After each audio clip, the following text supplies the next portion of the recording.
নোয়াখালীর বেগমগঞ্জের ১০ নং নরোত্তমপুর ইউনিয়ন বিএনপির ১ ও ৯ নং ওয়ার্ড বিএনপির ও অঙ্গ সংগঠনের যৌথ উদ্যোগে পবিত্র মাহে রমজান উপলক্ষে বৃহস্পতিবার বিকেলে ইউনিয়নের খেজুতলা সংগঠনের অস্থায়ী কার্যালয়ে আলোচনা সভা ও ইফতার মাহফিল অনুষ্ঠিত হয়।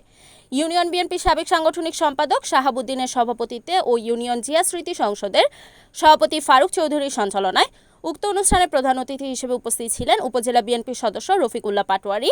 অনুষ্ঠানে বিশেষ অতিথি হিসেবে উপস্থিত ছিলেন ইউনিয়ন বিএনপির সাবেক সাধারণ সম্পাদক মোহাম্মদ জামাল উদ্দিন, উপজেলা বিএনপির সদস্য মোহাম্মদ মামুনুর রশিদ মামুন এবং সাবেক প্রশিক্ষণ বিষয়ক সম্পাদক মোহাম্মদ সাইফুল ইসলাম, ইউনিয়ন বিএনপির সাবেক যুগ্ম সাধারণ সম্পাদক মাহবুবুল আলম তফন, জসিম উদ্দিন, বিশিষ্ট ব্যবসায়ী সাইফুল ইসলাম রাজু। এছাড়া আরও উপস্থিত ছিলেন ১ নং ওয়ার্ড বিএনপির সাবেক সভাপতি শাহ আলম, সিনিয়র সহসভাপতি ইঞ্জিনিয়ার আল শরীফ, ৯ নং ওয়ার্ড বিএনপির সাবেক সিনিয়র সহসভাপতি আলাউদ্দিন, ইউনিয়ন বিএনপির সাবেক মুক্তিযোদ্ধা বিষয়ক সম্পাদক জাহাঙ্গীর আলম সুমন, উপজেলা যুবদলের সদস্য মিয়া সুমন, যুবনেতা ফারুক হোসেন ফারুল, ইয়াসিন মিজি, আকবর হোসেন, স্বেচ্ছাসেবক দলের নেতা সবুজ মির্জা, উপজেলা ছাত্রদল নেতা আবির মাহমুদ। এছাড়া ইউনিয়ন ও ওয়ার্ড পর্যায়ের বিভিন্ন পর্যায়ের নেতৃবৃন্দ সহ অঙ্গ সহযোগী সংগঠনের কর্মীরা ইফতার মাহফিলে অংশগ্রহণ করেন। আলোচনা পর্ব শেষে শহীদ প্রেসিডেন্ট জিয়াউর রহমান, সাবেক প্রধানমন্ত্রী মরহুমা বেগম খালেদা জিয়ার আত্মার মাগফিরাত, প্রধানমন্ত্রী তারেক রহমানের সুস্বাস্থ্য এবং দেশ ও জাতির মঙ্গল কামনায় বিশেষ দোয়া ও মোনাজাত করা হয়। এই যে ফ্যামিলি কার্ড, এটা গতকালকে উদ্বোধন করেছে, আপনারা দেখেছেন। আর আমার নেতা মসজিদের ইমাম মুয়াজ্জিনের বেতন একটা বাধা দিবে, এটাও সরাসরি ঈদের আগে একটা ইউনিয়ন থেকে ২-৩টা মসজিদ থেকে শুরু করবে। এই থেকে নেতার সর্ব কাজ আরম্ভ হবে। ১৮০ দিনের ৬ মাসের মধ্যে নেতা সব কাজ যা ওয়াদা দিয়েছে আমাদের বাংলাদেশের ৮ কোটি মানুষের মাঝে সকল ওয়াদার সকল কর্ম আস্তে আস্তে পূরণ করা হবে। খাল খনন কর্মসূচি এবং চাঁদাবাজ আর আমাদের দেশে ওই যে ইয়াবা বাবা সকল রন্ধে রন্ধে ঢুকে গেছে, এটাকে নিয়ন্ত্রণ করার জন্য আমার নেতা যে নির্দেশ দিয়েছে, আমরা আগেও বলেছি আমাদের সকল ইউনিয়নে আমরা এই সিয়াম সাধনার মাসে আমরা সবাই শপথ করি। উনি আজ ক্ষমতায় বসেছে ১ মাস হয়েছে, ১ মাসে এখনো ভুল হয় নাই।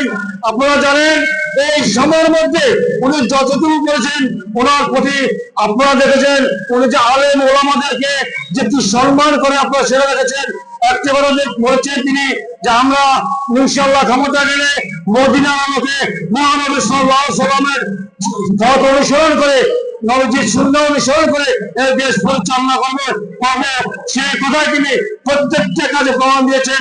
তাই আপনাদের প্রতি আজকে আমার অনুরোধ থাকবে, আপনারা যারা অতীতে ভ্রমণ করেছেন, একটা গোষ্ঠীর কথায় যে গোষ্ঠীটি বলেছিল যে আপনারা যে ফ্যামিলি কার্ডের একটা দোকানবাজি, এই বিভিন্ন চিকিৎসা বা বিভিন্ন স্বাস্থ্যবান এগুলো একটা দোকানবাজি, আজ তাদের আপনারা একটা বলার সুযোগ আছে যে আমাদের নেতা যে কাজ বলছে সে কাজ করেছে, যে কথা বলেছে, যে কথা দিয়েছে সে কথা প্রমাণ সহ ইনশাআল্লাহ আমরা পেয়েছি। তাই আপনাদেরকে এখন আর ঘরে বসে থাকলে চলবে না।